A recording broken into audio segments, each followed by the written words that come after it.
नमस्ते, शुभ प्रभात। दैनिक जागरण के महत्वपूर्ण खबर में आप सभी का स्वागत है। आप सभी को ईद की हार्दिक शुभकामनाएं। तो चलिए शुरुआत करते हैं आज की सेशन की। आज हम बात करेंगे दैनिक जागरण की कुछ महत्वपूर्ण खबरों के बारे में, साथ ही एक यूपीएससी जो विगत वर्ष पूछा गया प्रश्न है उस पर भी चर्चा करेंगे।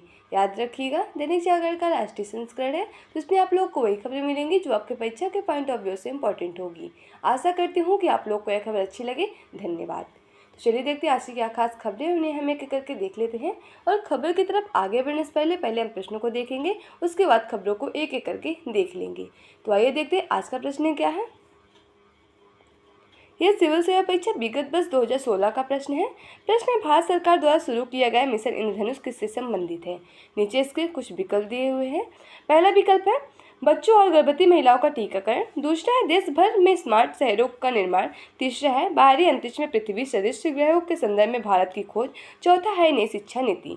तो आप लोग से अनुरोध है कि आप लोग इसका आंसर कमेंट बॉक्स में जरूर बताएं, और इस क्वेश्चन का पुनः एनालाइज हम वीडियो क्लास में जरूर करेंगे। अगर आप लोग को इसकी पूरी जानकारी चाहिए तो आप लोग वीडियो को लास्ट तक जरूर देखें। तो चलिए देखते हैं आज की क्या खास खबरें, उन्हें हम एक एक करके देख लेते हैं। केजरीवाल के मंत्री का इस्तीफा, पार्टी भी छोड़ी। कहा, हाई कोर्ट के फैसले से लग रहा था कि हमारी तरफ से कुछ तो गड़बड़ है। अभी हाल ही में दिल्ली के काली घोटाले में फंसी आम आदमी पार्टी के मुश्किल कम होने में नाम नहीं ले रही है। अभी दिल्ली सरकार के मंत्री राजकुमार आनंद ने अपने पद और पार्टी से इस्तीफा दे दिया है। वह दिल्ली के समाज कल्याण विभाग सहित 7 विभाग में काम कर रहे थे। आनंद ने कहा कि आम आदमी पार्टी का जन्म भ्रष्टाचार के खिलाफ आंदोलन में हुआ था, लेकिन आज पार्टी खुद भ्रष्टाचार में दलदल में फंस गई है। मेरे लिए मंत्री रहकर इस सरकार में काम करना असहज हो गया है। मैं भ्रष्टाचारियों से नाम नहीं जुड़वाना चाहता। मैं भ्रष्टाचार लोगों के साथ काम नहीं करना चाहता। आपको पता ही होगा, दिल्ली में इस समय मनी लॉन्ड्रिंग का जो केस चल रहा था, आबकारी नीति घोटाला जो आई थी 2022 में, उसी पे लेकर जो आम आदमी पार्टी के नेता दिल्ली के सीएम उन्हें गिरफ्तार कर लिया गया था। उन्हें अभी हाई कोर्ट से भी उनकी जो उन पर आरोप लगाया तो उससे वैध माना गया। उसे उनकी हाई कोर्ट से जो कानून था उसे खारिज कर दिया, लेकिन अब वो सुप्रीम कोर्ट के दरवाजे खटखटाने पहुंचेंगे। अब सुप्रीम कोर्ट पहुंचेंगे मुख्यमंत्री जल्द सुनवाई की लगाएंगे गुहार। अब देखते हैं इसमें क्या सुप्रीम कोर्ट इसमें क्या करती है, इसका क्या फैसला निकल के सामने आता है। ईडी ने इस पूरे मामले की जांच की है। ईडी यानी प्रवर्तन निदेशालय की बात हो रही है। 1 मई 1956 में इसकी स्थापना हुई थी। नई दिल्ली में इसका हेडक्वार्टर देखने को मिलेगा, और ये आपको गृह मंत्रालय राजस्व विभाग के अंदर ये काम करती है, तो इसे भी आप लोग जानते रहिए। अब देख रहे हैं, जब कोई गरीब प्रधानमंत्री बने तो विपक्ष को लगता है लोकतंत्र खतरे में है। अब देख रहे हैं कि जो विपक्ष का पार्टी था उसने लगा कि इस बार अगर प्रधानमंत्री तीसरी बार सत्ता में आते हैं तो इस बार लोकतंत्र का हनन होगा। अब उसी पे देख के प्रहार करते हुए, उनका जवाब देते हुए ये ऐसे एक दूसरे पे खूब आरोप प्रत्यारोप चल रहा है। संदेश खाली कांड की सीबीआई जांच का आदेश। अभी हाल ही में कलकत्ता हाई कोर्ट ने बुधवार को सीबीआई को इस मामले की जांच करने की घोषणा की है।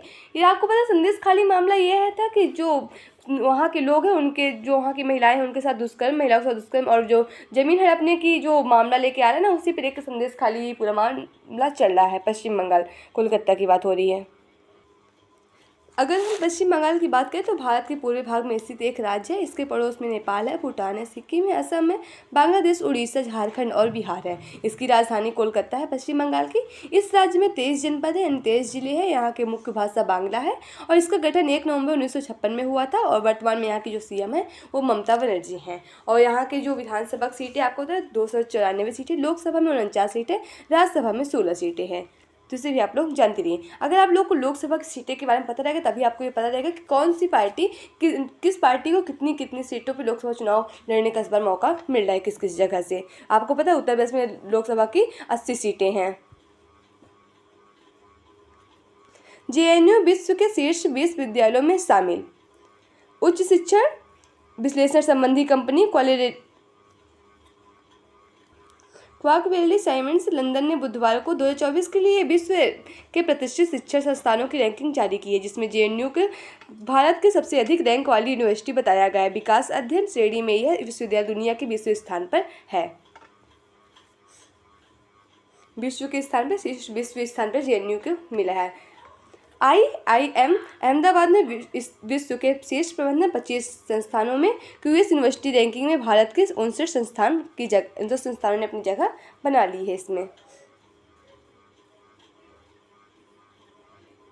विश्व के आधार पर इस वर्ष क्यूएस विश्वविद्यालय रैंकिंग में भारत ने महत्वपूर्ण प्रगति की है। अंतर्राष्ट्रीय अनुसंधान नेटवर्क संघ के 16% में वृद्धि हुई है, जो मात्रा और विविधता या अनुसंधान साझेदारी का आकलन करता है। हालांकि यह इंडेक्स में 5% की कमी आई है, तो जहां तो अनुसंधान उत्पादकता को और उसके प्रभाव के बीच संतुलन का आकलन करता है। अब यहाँ आपको राष्ट्रीय राजधानी से जुड़ी खबरें मिलेंगी। हफ्ते में 5 बार वकीलों से भेंट की केजरीवाल की याचिका खारिज फिर भी हो गई।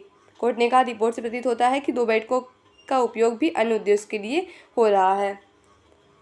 अब देख रहे हैं ना, हाई कोर्ट से इनकी वो बेल नहीं हुई, जमानत नहीं हुई, तो उसी पे लेकर बातें चलेंगी। अब देख रहे हैं दिल्ली के मुख्यमंत्री को इस्तीफा देने के लिए भाजपा भी काफ़ी प्रदर्शन कर रही है। कभी ये इनका जो मामला है कि भी मतलब बहस साबित हो चुका है, जो इनके ऊपर आरोप लगाया गया था। तब इनके ऊपर डिपेंड करता है कि अपनी मतलब इस्तीफा देते हैं कि नहीं देते हैं। अब यहाँ आपको पूरा इलेक्शन से जुड़ी खबरें मिलेंगी। 10 महीने चली पाई थी एचडी देवेगौड़ा के नेतृत्व वाली संयुक्त मोर्चा सरकार। 1997 में देवेगौड़ा सरकार को बाहर से समर्थन नहीं दे रही कांग्रेस ने हाथ खींच लिए, तो उनके बाद देवेगौड़ा को त्यागपत्र देना पड़ा था। अब देख रहे जो गठबंधन की सरकार बनती है ना, वो उनमें उनका कोई भरोसा नहीं होता। कभी भी अगर कोई पार्टी को कम वोट मिला है, वो कभी भी अपना हाथ, जो विपक्ष की पार्टी होती है, अगर उसे लगता है कि हमारे इसमें कोई भला नहीं हो रहा, उसके मन की अगर सरकार इसमें काम नहीं करती है, तो अपना हाथ उससे पीछे कर सकती है। तो देखिए गठबंधन की सरकार अभी तक जितनी भी बनी है, वो कभी इतना अभी सफलतापूर्वक पूरी चली नहीं है। किस्ती से चुनाव प्रचार, शिकारों पर होगी रैली और तैरते दिखेंगे मतदाता केंद्र। श्रीनगर की डल झील की लहर बनेगी चुनावी गतिविधियों का केंद्र। 18 किलोमीटर में फैली झील में करीब 50,000 मतदान हाउस बोटों में स्थापित किए जाएंगे। 30 मतदान केंद्र। प्रशासन डल ने नाटक व सांस्कृतिक कार्यक्रम से करेगा जागरूक। श्रीनगर गंदरबल संसदीय सीट के 13 मई को होगा मतदान। अब देख रहे हैं जो जम्मू कश्मीर है ना, वहाँ ज़्यादा मतदान को जागरूकता बढ़ाने के लिए नए नए प्रावधान किए जाएंगे, नई नई योजनाएं भी लाई जाएंगी और नए नए तरीके से उन्हें किया जाएगा। जैसे नाटक होगा, सांस्कृतिक कार्यक्रम हो गया, ताकि और लोग जो युवा मतदाता हैं वो ज़्यादा से ज़्यादा जागरूक हो सकें। वैसे आपको यहाँ पूरी राजनीति से जुड़ी खबरें देंगी, जो आपके परीक्षा पॉइंट में से इतना इंपॉर्टेंट नहीं रहती। बस आप लोगों का लगे तो आप लोग इसे पढ़ सकते हैं, जो आपके परीक्षा पॉइंट में काफ़ी इंपॉर्टेंट है नहीं। यह है आप लोग का संपादकीय पात्र है। आप लोग के लिए प्रीलिम्स, मेंस, इंटरव्यू, अन्य प्रतियोगी परीक्षाओं से जुड़ी खबरें मिलेंगी, जिससे आप लोग जरूर पढ़िए। माफिया तत्वों से निपटने का तरीका। उत्तर प्रदेश में माफिया के विरुद्ध जिस प्रकार की प्रभावी कार्रवाई हुई है, वह देश के दूसरे राज्यों के लिए एक उदाहरण है। करीब 3 दशकों में उत्तर प्रदेश के माफिया सुर्खियों में रहते हैं। योगी आदित्यनाथ के 2017 के मुख्यमंत्री पद से संभालने के बाद माफिया के विरुद्ध एक सुनियोजित अभियान चलाया गया। यह अधिकारियों को स्पष्ट निर्देश देते हैं कि उन्हें अधिकारियों के प्रति जीरो टॉलरेंस की नीति अपनाते हुए यह काम करें। शून्य सहिष्णुता की नीति जो है ना, उसी की बातें हो रही हैं। अब देख रहे हैं, अभी हाल ही में एक कांड हुआ था उत्तर प्रदेश में, उसी पर लेके कुछ अगर आप लोग को इंटरेस्ट हो पढ़ लीजिए, उसमें आर्टिकल लिखा हुआ है। दक्षिण को साधने में जुटी भाजपा। अब तक के विभिन्न सर्वेक्षणों के अनुसार दक्षिण के राज्यों में भाजपा की सीटों से अधिक उसका मत प्रतिशत बढ़ने की उम्मीद है, जिसका अर्थ है कि यह भाजपा वहां जमीनी स्तर पर मजबूत हो रही है। भाजपा ने दक्षिण में समुदाय आधारित राजनीति को निस्तेज करने में सफलता पाई है। साथ ही ऐसे अनेक कारक इस बार दिख रहे हैं, जिनके आधार पर यह कहा जा सकता है कि दक्षिण भारत में भी भाजपा को मिल सकती है। आपको पता है, भारत एक विविधतापूर्ण देश है। उसके अंदर इतनी सारी भाषाएं पे लेकर काफ़ी इतने सारा भिन्नता है। आपको पता है कि दक्षिण भारत की भाषा कुछ अलग है और उत्तर भारत की भाषा कुछ अलग है। इसी आधार पर भी कभी कभी भाषा के आधार पर वोट होता है। ऐसे लेके बहुत सारी मुद्दा होते हैं जिससे भाषा के आधार पर वोट होता है। इससे लोगों को मतदान भी काफ़ी ज़्यादा प्रभावित होता है। तो इसमें देखते हैं कि वही बात चली है कि अब इस बार भी शायद दक्षिण भारत में भाजपा को काफ़ी अच्छी वोटिंग हो सकती है, काफ़ी अच्छी मतलब इस बार काफ़ी अच्छा मतदान उनके पार्टी को मिल सकता है। वही पे लेके अनुमान लगाया जा रहा है। 75,000 के ऐतिहासिक स्तर के पार बंद हुआ सेंसेक्स। दैनिक उपयोग का सामान बढ़ने वाली कंपनियां ऊर्जा तथा धातु शेयरों में बढ़त के निफ्टी से सर्वकालिक उच्च स्तर पर। लाभ में रहने वाले share ITC, Kotak Mahindra bank और Bharti Airtel, Bharatiya state bank, Asian Paints, tech Mahindra, Reliance Industries और नेस्ले है। और गिरने वाले जो शेयर है तो मारुति है, HDFC है, बैंक लॉटसन है एंड टूबा और महिंद्रा महिंद्रा है। देख रहे हैं कुछ आर्टिकल लिखे सेंसेक्स कितने देर से जारी हुआ है। तेल एवं गैस में, ऊर्जा में, धातु और कम्योडिटी सेंसेक्स की पूरा आंकड़ा दिया हुआ है।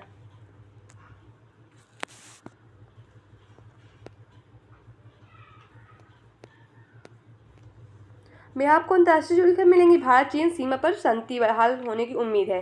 प्रधानमंत्री नरेंद्र मोदी ने कहा है कि भारत चीन के बीच स्थिर व शांतिपूर्ण संबंध पूरे क्षेत्र में विश्व के लिए एक अहम उम्मीद है कि राजनीतिक सैन्य स्तरों पर द्विपक्षीय बैठक होने के बाद दोनों देशों में शांति व स्थिरता बहाल रहेगी। क्योंकि आपको पता है लोकसभा का चुनाव है, इसमें इस तरह के अगर आंतरिक मामले में ऐसी अगर अशांतिपूर्ण बातें चलेंगी तो काफ़ी खराब ही असर पड़ सकता है चुनाव में इस बार।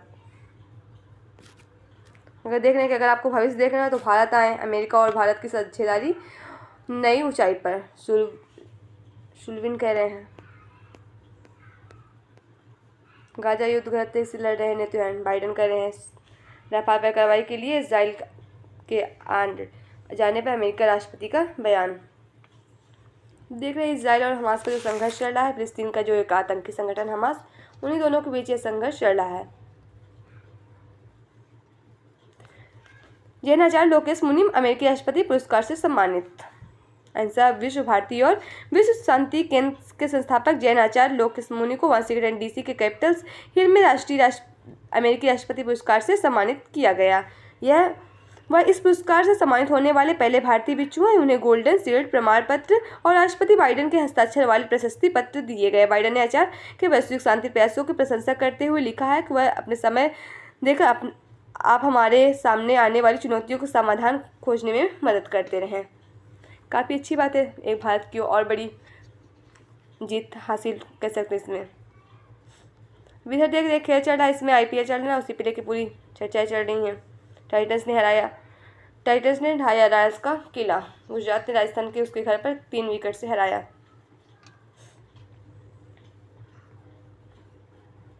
यहाँ आपको परीक्षा के बारे में से जनरल से जुड़ी खबरें मिलेंगी, तो इसे आप लोग जरूर पढ़िए। श्रम अधिकार के लिए बना अंतर्राष्ट्रीय श्रम संगठन। 1919 में आज ही के दिन अंतर्राष्ट्रीय श्रम संगठन यानी ILO की स्थापना प्रथम विश्व युद्ध के समाप्त करने वाली वायसराय संधि के हिस्से के रूप में की गई थी। 1946 में ILO संयुक्त राष्ट्र की एक विशेष एजेंसी बन गई थी। इसका उद्देश्य श्रम अधिकारों को बढ़ावा देना था। रेडियो पर खोली गई पहली लाइव कमेटी का प्रसारण किया गया। 1921 में आज ही के दिन पहली बार अमेरिका में रेडियो पर खोली गई लाइव कमेटी का प्रसारण किया गया था। यह एक बॉक्सिंग मैच था जिसकी कमेटी पीटर्सबर्ग के एक अखबार के रिपोर्टर प्लोटस गिब्स ने की थी। गिब्सन को पहला खेल कमिस्टर भी माना जाता है। हेपेटाइटिस के मामले में भारत दूसरे नंबर पे। अभी हाल ही में विश्व हेपेटाइटिस शिखर सम्मेलन आयोजित हुआ है। यह सम्मेलन लिस्बन पुर्तगाल के अंदर आयोजित हुआ है। इस सम्मेलन के अंदर एक रिपोर्ट पेश हुई है। वह रिपोर्ट है हेपेटाइटिस 2024 के ऊपर। यह रिपोर्ट है हेपेटाइटिस, इसका मतलब है कि लीवर संबंधी बीमारी होती है, उससे ही हम हेपेटाइटिस बोलते हैं। यह कुल 5 टाइप की होती है, A B C D E। इसमें से जो A और E होती है वो खाने से होता है, और जो B C D होता है वह रक्त विकार होता है।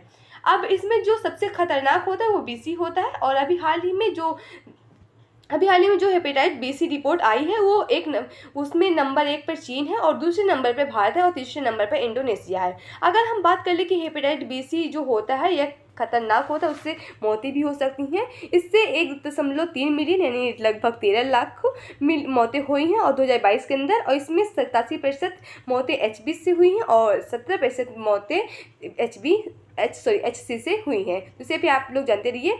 ये कहाँ सम्मेलन हुआ? WHO की तरफ से यह शिखर सम्मेलन आयोजित हुआ। यह शिखर सम्मेलन लिस्बन पुर्तगाल की राजधानी में हुआ है, और अभी हाल ही में इसे 2024 की ये हेपेटाइटिस रिपोर्ट जारी किया, जिसमें भारत दूसरे स्थान पे, चीन पहले स्थान पे और तीसरे स्थान पे इंडोनेशिया है। एफिल टावर पर चढ़ने का वर्ल्ड रिकॉर्ड।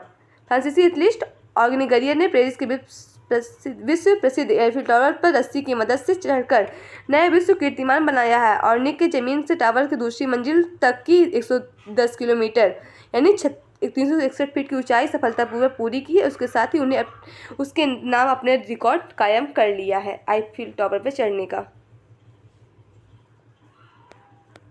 तीसरा आपको मूवी जुड़ी खबर मिल जाएगी। अगर इंटरेस्ट हो पड़े ना तो कोई बात ही नहीं। तो आज की खबर समाप्त होती है। आशा करती हूँ कि आप लोग को यह खबर अच्छी लगी। अगर खबर अच्छी लगे तो कृपया चैनल को लाइक शेयर सब्सक्राइब जरूर करें। अगर आप लोग के पास कोई सुझाव है तो भी आप लोग हमसे साझा कर सकते हैं। चलिए देखते हैं इसका जो प्रश्न है उसका हम लोग विश्लेषण देख लेते हैं।